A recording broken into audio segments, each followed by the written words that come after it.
வணக்கம் உறவுகளே. 1974 ஜனவரி மாதம் 3ஆம் திகதி தொடக்கம் 10ஆம் திகதி வரை தமிழ் மக்கள் தமது மொழி, பண்பாடு என்பனவற்றை உள்ளடக்கி 4வது உலகத் தமிழராட்சி மாநாடு யாழ்ப்பாணத்தில் சிறப்பாக நடத்துவதற்கு ஏற்பாடுகள் செய்திருந்தார்கள். மாநாடு யாழ்ப்பாணத்தில் நடைபெறுவதை அப்போது ஆட்சியில் இருந்த அரசாங்கம் விரும்பவில்லை. அரசாங்கம் இதனை ஏற்றுக்கொள்ளாது கொழும்பில் நேரடியாகவும் யாழ்ப்பாணத்தில் மாநகர மேயர் ஊடாகவும் தொடர்ச்சியான தடைகளை ஏற்படுத்தியது.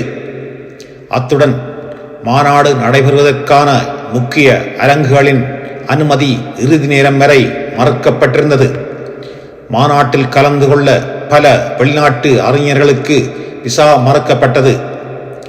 இவைகள் இவ்வாறு இருந்தாலும் மாநாட்டை சிறப்பாக நடத்த வேண்டுமென்ற மனவெழுச்சி அமைப்பாளர்களிடமும் மக்களிடமும் இருந்தது. மக்கள் அலை அலையாக திரண்டதைக் கண்ட அரசாங்கம் சற்று கீழிறங்கி மட்டுப்படுத்தப்பட்ட அளவில் வெளிநாட்டு அறிஞர்களுக்கு விசா வழங்கியது. மாநாட்டு குழுத்தலைவர் நீதியாளர் தம்பையா மாநாட்டை யாழ்ப்பாணத்தில் நடத்துவதற்கு விரும்பவில்லை. ஆகையால் அவர் தலைவர் பதவியிலிருந்து விலக பேராசிரியர் சு. வித்யானந்தன் தலைமையில் தமிழராட்சி மாநாடு 3ஆம் திகதி ஆரம்பமாகி 10ஆம் திகதி வரை முற்றவெளி திறந்த வெளியரங்கில் சிறப்பாக நடைபெற்றது. யாழ்ப்பாணத்தின் பல பகுதிகளிலிருந்தும் லட்சக்கணக்கான மக்கள் யாழ் நகரம் வந்தார்கள். அதுவரை நடைபெற்ற எந்த ஒரு மாநாடும் இதுபோல சிறப்பாக நடைபெறவில்லை. அன்றைய தினம் குடாநாடு விழாக்கோலம் பூண்டிருந்தது. 1974 ஜனவரி 10ஆம் திகதி இறுதி நாளாக கொண்டாடப்பட்டது. இறுதி நிகழ்வாக அறிஞர்கள் தமிழன் பெருமைகளையும் பண்பாட்டின் பெருமைகளையும் பற்றி பேசினார்கள். மக்கள் உணர்வோடு கைதட்டி உற்சாகப்படுத்தினர்.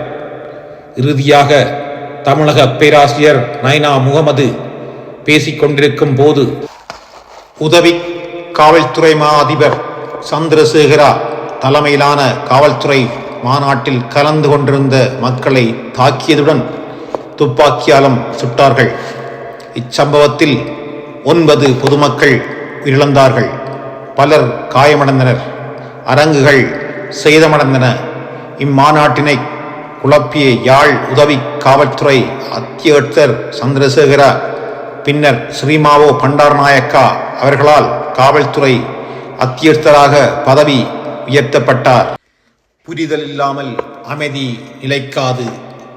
வெறுப்பு வளர்ந்தால் அதன் விளைவு எப்போதும் வலிதான். ஆனால் நினைவில் வைத்துக் கொள்ளுங்கள், புரிந்து கொள்ளுங்கள். மீண்டும் இது நடக்காத நாடாக உருவாக்க முயலுங்கள். நன்றி. உங்களுக்கு இந்த வீடியோ பிடித்திருந்தால் நண்பர்களுக்கும் பகிர்ந்து கொள்ளுங்கள்.